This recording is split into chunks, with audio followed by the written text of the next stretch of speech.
우리 오늘 말씀을 읽을 때에는 모두 자리에서 한번 일어나서 읽도록 하겠습니다. 다 자리에서 일어나시겠습니다. 저와 한 절씩 교독하고 마지막 6절은 합독하도록 하겠습니다. 하나님의 말씀입니다. 느헤미야서 8장 1절부터 6절 말씀입니다. 이스라엘 자손이 자기들의 성읍에 거주하였더니 일곱째 달에 이르러 모든 백성이 일제히 수문 앞 광장에 모여 학사 에스라에게 여호와께서 이스라엘에게 명령하신 모세의 율법책을 가져오기를 청하매, 그의 제사장 에스라가 율법책을 가지고 회중 앞 곧 남자나 여자나 알아들을 만한 모든 사람 앞에 이르러 수문 앞 광장에서 새벽부터 정오까지 남자나 여자나 알아들을 만한 모든 사람 앞에서 읽음에 뭇 백성이 그 율법책에 귀를 기울였는데,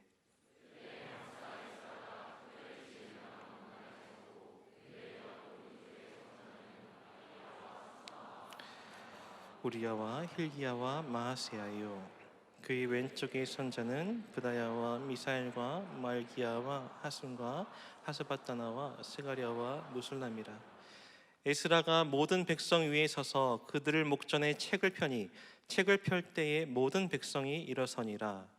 에스라가 위대하신 하나님 여호와를 송축하매 모든 백성이 손을 들고 아멘 아멘 하고 응답하고 몸을 굽혀 얼굴을 땅에 대고 여호와께 경배하니라. 아멘. 이제 앉으시겠습니다.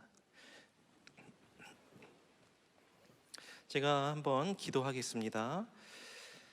하나님 아버지, 주의 권속들이 하나님의 말씀에 대한 간절한 열망을 가지고 주님 앞에 나왔습니다.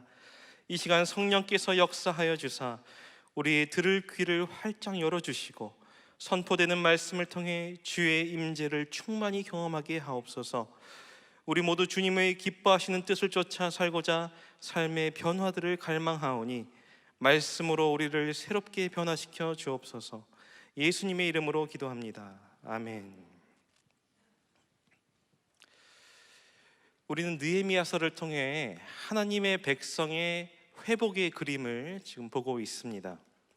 하나님께서 이스라엘 백성들과 언약을 맺으셨는데 곧 하나님께 순종하고 하나님의 명령을 따라 행하면 너희는 내 백성이 되겠고 나는 너희의 하나님이 되리라 하신 그 언약을 세우셨죠.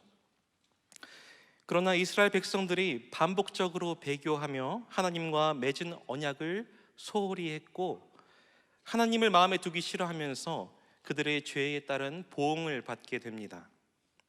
그 결과 이스라엘 백성들은 바벨론 제국의 나라를 빼앗기고 사람들은 바벨론의 포로로 끌려갔죠. 이는 마치 세상을 이기며 살아가는 것이 아니라 그리스도인답게 살아가는 것에 번번이 지는 우리의 모습이 투영됩니다. 그렇게 포로 생활한 지 70년이 되어 제국의 흥망성쇠가 하나님께 달려있다는 것을 보여주듯이 예레미야서 29장 10절에 예언된 말씀이 성취됩니다. 우리 어떤 말씀이었나 한번 살펴볼까요? 예레미야서 29장 10절 말씀 함께 읽겠습니다. 시작. 여호와께서 이와 같이 말씀하시니라. 바벨론에서 70년이 차면 내가 너희를 돌보고 나의 선한 말을 너희에게 성취하여 너희를 이곳으로 돌아오게 하리라. 아멘. 그래서 이제 바벨론 제국이 페르시아 제국에 의해 멸망당하고 이스라엘 백성들은 70년 만에 이제 에스라서 1장 1절에 나오는 페르시아 왕 고레스의 칙령에 따라서 다시 고향 땅 예루살렘으로 돌아오게 됩니다. 정책적으로는 바벨론이 식민 국가의 강압적인 외교 정책을 폈던 것에 비해서 이 페르시아는 바벨론의 포로로 잡혀와 있던 민족들에게 본국으로 돌아갈 수 있는 이 자유를 줌으로써 자신들의 위치를 해방자로 부각시킴과 동시에 이 피정복민들의 환심을 사려 했던 거죠. 그런데 성경에서는 이런 이스라엘 백성들의 귀향의 배후에는 이런 일들이 이루어지도록 누가 개입했다고 증언합니까? 하나님이 하셨다. 하나님이 때가 되어 자기 백성들을 돌아오게 하셨다 말씀합니다. 여러분, 하나님의 백성의 구원은 지금 누가 주도하고 계세요? 누가 주도하고 계세요? 하나님이 주도하고 계시죠. 세상 정세 그냥 뭐 아무렇게나 돌아가는 것처럼 보여도 다 하나님의 주관하심 속에, 하나님의 섭리 안에서 돌아가고 있습니다. 자, 그렇게 해서 이스라엘 유다 백성들이 흥분과 감격으로 이제 그 예루살렘 땅으로 돌아왔는데, 이들 눈앞에 펼쳐진 예루살렘의 모습은 여러분 어떠했습니까? 예루살렘 성의 성벽은 무너져서 폐허가 되어 있었고, 그들이 거주할 수 있는 집조차도 없는 아주 난감한 상황을 마주하게 됩니다. 이스라엘 백성들은 곧바로 그들의 삶의 터전을 재건하는 일을 해나갔죠. 그런데 예루살렘 성벽을 재건하는 일만큼은 이 이방인 세력의 반대에 부딪혀서 좀처럼 이 진척시키기가 무척이나 어려웠습니다. 그런 와중에 한 사람이 유다 땅을 찾게 됩니다. 누가 왔어요? 누가 왔을까요? 예, 감사합니다. 느헤미야였죠. 느헤미야가 예루살렘 성벽을 재건하기 위한 이 모든 행정적인 여건을 마련해서 이제 온 겁니다. 그러고는 이제 우여곡절 끝에 느헤미야가 성벽 재건을 시작한 지 52일 만에 이 성벽이 완성되죠. 그야말로 하나님의 손이 도우신 거였고, 느헤미야의 추진력이 있는 그 리더십이 발휘되면서 이제 이스라엘 백성에게도 그들을 보호해주는 이 성벽이 생긴 겁니다. 이 성벽 준공식 때 이스라엘 백성들의 마음이 어떠했겠습니까? 외세의 침략으로 황폐해졌던 그 땅이 다시 이 나라의 면모를 되찾아가는 것을 보면서 이 눈시울에 눈물이 차오르고 가슴에 이 뜨거운 걸 느꼈을 겁니다. 자, 그리고 나서 그 이후에 일어난 일들이 오늘 본문의 말씀인데, 이제 저와 한 절씩 다시 보면서 말씀을 이어나가도록 하겠습니다. 1절 상반절입니다. 1절 제가 읽겠습니다. 이스라엘 자손이 자기들의 성읍에 거주하였더니 일곱째 달에 이르러. 자, 여기까지 읽고요. 여러분, 오늘날 우리가 쓰는 그 달력을 태양력이라고 하죠. 유대인들의 전통 달력은 유대력이라고 합니다. 우리나라에서 아직 쓰는 그 음력과 비슷한 거예요. 그런데 이 유대력을 볼 때 또 어느 달을 한 해의 시작으로 보느냐에 따라서 이 유대 종교력과 유대 민간력으로 또 나뉩니다. 본문의 일곱째 달이라는 것은 유대 종교력으로 7월을 말합니다. 본문 2절에 말하는 일곱째 달 초하루는 종교력으로는 이 7월 1일을 말하고, 유대 민간력으로는 이때가 그들에게는 1월 1일 새해입니다. 태양력으로 하면 이때가 9월, 10월 중이에요. 이때가 되자 이스라엘 자손들은 이 종교력에 따라서 7월 1일에 있는 나팔절과 7월 중순부터 있는 이 초막절 절기를 지키기 위해서 각지에서 예루살렘으로 이제 모여듭니다. 이제 그들이 모인 예루살렘은 아주 번듯하게 이 성벽이 재건된 모습의 예루살렘이었습니다. 그 다음 제가 1절 하반절 또 읽겠습니다. 모든 백성이 일제히 수문 앞 광장에 모여 학사 에스라에게 여호와께서 이스라엘에게 명령하신 모세의 율법책을 가져오기를 청하매. 백성들이 수문 앞 광장에 모여서 학사 겸 제사장인 에스라에게 청합니다. 에스라님, 제사장님, 하나님께서 우리에게 명령하신 모세의 율법책을 가져와 주십시오. 여기서 흥미로운 점은 이전까지는 이 느헤미야서에 이 느헤미야가 주 인물로 등장했지만, 이날 이 새날 새 역사의 시점에 누가 등장하는 거 하니 이 학사 겸 제사장인 이 에스라가 전면에 등장합니다.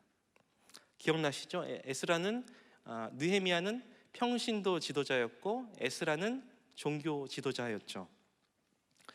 에스라의 종교 지도자로서의 역할이 무엇이었는지에 대해서는 우리가 에스라서 7장 7절에서 10절 말씀을 통해 알 수 있습니다. 우리 함께 읽어보겠습니다. 시작. 아닥사스다 왕 제7년에 이스라엘 자손과 제사장들과 레위 사람들과 노래하는 자들과 문지기들과 느디님 사람들 중에 몇 사람이 예루살렘으로 올라올 때에 이 에스라가 올라왔으니 왕의 제7년 다섯째 달이라. 첫째 달 초하루에 바벨론에서 길을 떠났고 하나님의 선한 손에 도우심을 입어 다섯째 달 초하루에 예루살렘에 이르니라. 에스라가 여호와의 율법을 연구하여 준행하며 율례와 규례를 이스라엘에게 가르치기로 결심하였었더라. 아멘.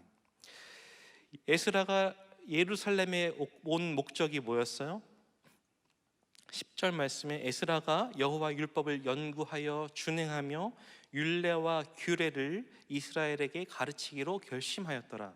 그러니까 이 느헤미야가 행정관으로서 백성을 조직하고 이 성을 재건하는 책무를 맡은 사람이었다면, 이 에스라는 하나님의 언약 백성인 이스라엘 백성들이 하나님의 율법을 준수하여 하나님의 백성답게 사는 법을 가르치는 사람이었어요. 여기서 느헤미야는 그 이름의 뜻이 뭐였죠? 여호와께서 위로하시다. 기억나세요? 에스라는 뜻이 뭔지 아세요? 그 이름의 뜻이 여호와의 도움이라는 뜻을 갖고 있습니다. 이 에스라에게 백성들이 요청을 합니다. 여호와께서 우리에게 명령하신 모세의 율법책을 가져와 주십시오. 그리고는 2절입니다. 2절 함께 또 읽겠습니다. 시작. 일곱째 달 초하루에 제사장 에스라가 율법책을 가지고 회중 앞 곧 남자나 여자나 알아들을 만한 모든 사람 앞에 이르러. 아멘. 유대 종교력으로 7월 초하루는 이 민간력으로 1월 1일 새해라고 했죠. 이날을 나팔절이라고 하는데, 이 나팔을 불어서 특별한 성회로 온 백성들이 모이는 절기라 해서 이 나팔절이라 불렸습니다. 이 나팔절에는 모든 노동을 금했을 뿐만 아니라 남녀노소 모두가 참여하는 거국적인 절기였습니다. 그리고 이날에는 하나님께 아주 특별한 형식으로 제사를 드리면서 이 날을 하나님께 드림으로 한 해 전체를 하나님의 뜻에 합당하게 살기를 다짐하는, 이스라엘 온 백성이 함께 모여서 다짐하는 그런 시간이었습니다. 공교롭게도 우리도 지금 새해를 맞은 지 얼마 안 됐는데 이런 때 이런 말씀을 주시다니 참 저는 신기하더라고요. 여러분, 올 새해에 어떤 다짐들을 하셨어요? 올해는 운동을 좀 하고 식사도 건강식으로 해야지. 올해는 기분이 태도가 되지 않게 해야지. 올해는 청년 적금을 좀 들어서 나중을 위한 종잣돈을 좀 마련해야지. 올해는 세상적인 기준을 좀 내려놓고 정말 믿음과 성품이 좋은 짝을 만나볼 수 있도록 기회의 문을 열어서 우리 교회에 아직 미혼이신 목사님과 소개팅이 잡히면 거절하지 않고 일단 만나봐야겠다, 뭐 이런 다짐들을 혹시 하셨을지 모르겠습니다. 저한테 연락 주세요. 그런데 이스라엘 백성들에게는 이 나팔절날 그 무엇보다 중시된 의식이 있었으니 하나님의 말씀에 귀 기울이는 거였습니다. 주여 말씀하옵소서, 내가 듣겠나이다. 그런 심정으로 함께 모여서 그 나팔절에 참여했던 거죠. 올 한 해는 거룩하게 하나님의 말씀에 순복해서 살리라 하는 이 엄숙한 다짐을 하는 시간이었습니다. 특히나 이날 이스라엘 백성들이 맞이한 나팔절은 그 어느 때보다도 특별한 나팔절이었을 겁니다. 바벨론 포로로 있다가 해방되어 돌아온 고향 땅, 그 황폐했던 땅이 모양새를 갖춘 후 맞이하는 첫 나팔절이니만큼 우리가 새 마음 새 출발하면서 앞으로는 이전과 같이 하나님을 떠나서 바벨론 포로로 다시 끌려가는 수치를 당하고 싶지 않습니다. 여호와께 우리를 돌이킵니다. 주여 우리에게 말씀하여 주옵소서, 내가 듣겠나이다 하는 그 심정이 더욱더 간절했을 겁니다. 그 백성들의 열망에 에스라가 율법책을 가지고 와서 지금 온 회중 앞에 섰습니다. 3절과 4절 말씀을 함께 읽겠습니다. 시작. 수문 앞 광장에서 새벽부터 정오까지 남자나 여자나 알아들을 만한 모든 사람 앞에서 읽음에 뭇 백성이 그 율법책에 귀를 기울였는데, 그때에 학사 에스라가 특별히 지은 나무 강단에 서고 그의 곁 오른쪽에 선자는 마띠디아와 스마와 아나냐와 우리야와 힐기야와 마아세야요, 그의 왼쪽에 선자는 부다야와 미사엘과 말기야와 하슴과 하스파다나와 스가랴와 무술람이라. 이들이 말씀에 대한 열망이 얼마나 대단했는가 하니까 이 새벽부터 언제까지 했다고 되어 있어요? 정오까지. 이 정오까지면 대략 6시간 동안을 얘기합니다. 6시간 동안 에스라가 이 나무 강단에 서서 모세의 율법책을 쭉 낭독합니다. 에스라가 6시간 동안 쭉 혼자 내리 읽었는지, 아니면 이 에스라의 양옆에 섰던 이 13명의 이 레위인 사람들이 같이 번갈아 가면서 읽었는지는 모르겠습니다. 아무튼 6시간 동안 그 하나님의 율법책, 토라죠, 모세 오경에 기록된 그 말씀이 선포됐고, 백성들은 집중력을 가지고 그 말씀에 귀를 쫑긋하고 기울입니다. 그 다음 5절 말씀을 함께 볼까요? 시작. 에스라가 모든 백성 위에 서서 그들 목전에 책을 펴니 책을 펼 때에 모든 백성이 일어서니라. 아멘. 지금 하나님의 말씀을 대면하기에 앞서 이 백성들의 자세를 보세요. 백성들이 어떻게 합니까? 자리에서 일어납니다. 자리에서 일어난다는 것은 이 경외심을 표하는 거죠. 하나님의 말씀에 대한 경외심으로 온 백성이 자리에서 일어납니다. 이 말씀 때문에 우리가 오늘 성경 봉독할 때 한번 자리에서 일어나 봤던 거예요. 앞으로 쭉 일어날지는 제 다음 설교하실 분이 이제 알아서 하시겠죠? 이 말씀 때문에 오늘 이러한 자세가 오늘날 우리에게 곧 요구되는 이 하나님의 말씀을 대하는 자세라고 우리가 볼 수 있습니다. 그저 일어섰다가 앉는 이 외적인 행동을 말하는 게 아니라 정말 그 마음의 중심에 하나님의 말씀을 이 두렵고 떨리지만서도 또 사랑하는 마음으로 받고자 하는 그 마음으로부터 우러나오는 경외심, 그 경외심이 우리에게 있는가, 한번 여기서 우리가 스스로에게 질문을 던져볼 수 있겠습니다. 여러분, 우리 하나님은 만홀히 여김을 받는 분이 아닙니다. 이 개역 한글판에 만홀이라고 되어 있는데, 오늘 이 개정 개역판에 보면 하나님은 업신 여김을 당하지 않는 분이다, 이렇게 나옵니다. 하나님께 최고의 예배를 올려드려야 합니다. 여러분, 한번 스스로를 점검해 보시고 하나님의 말씀이 선포될 때 말씀을 대하는 태도를 한번 바꿔보세요. 우리 하나님을 정말 만왕의 왕이시여 만주의 주로 인식하고 있다면, 하나님 앞에 나아가면서 내가 정말 최고의 하나님께 최선의 예배를 드려야지 하는 그 자세가 당연히 나오지 않겠습니까? 하나님은 물론 우리의 친근한 아버지이시기도 하시죠. 나를 언제나 사랑으로 보듬어 주시는 자상한 분이시요, 때론 우리가 기도할 때 투정 부려도 뭐라 하지 않으시고 우리를 따뜻하게 안아주시는 그런 인자하신 분이십니다. 그런데 그렇게만 하나님을 알면 안 되죠. 하나님은 우리의 아버지이신 동시에 창조주이시요 세상을 다스리시는 주권자이시요 위엄이 있으시고 그 영광과 권능이 무궁하신 하나님이십니다. 그러므로 우리는 하나님의 말씀을 대하는 자세로 하나님께 나아갈 때, 하나님의 말씀이 선포될 때에 우리의 마음은 경외함으로 나아가야 합니다. 우리 이제 마지막 6절을 함께 보시겠습니다. 함께 읽겠습니다. 시작. 에스라가 위대하신 하나님 여호와를 송축하며 모든 백성이 손을 들고 아멘 아멘 하고 응답하고 몸을 굽혀 얼굴을 땅에 대고 여호와께 경배하니라. 아멘. 이 에스라가 위대하신 하나님을 송축하며 모든 백성이 손을 들고 아멘 아멘 합니다. 이 아멘이 여러분 무슨 뜻이에요? 아멘이란 말은 진실로, 참으로란 말인데, 참으로 그렇습니다, 진실로 그렇게 되어지기를 바랍니다 하는 뜻입니다. 근데 아멘을 여기서 두 번이나 했어요. 그렇죠? 강조법입니다. 두 번이나 하는 건 그만큼 간절한 마음으로 하나님의 말씀을 받는 모습을 보여줍니다. 자, 여러분, 제가 이 정말 움직이지 않는 우리 청년들을 대상으로 한번 시도해 보려고 합니다.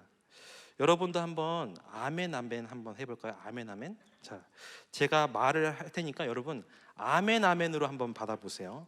아멘 아멘 이렇게. 자, 여러분 올 한 해 성령 충만하시길 바랍니다.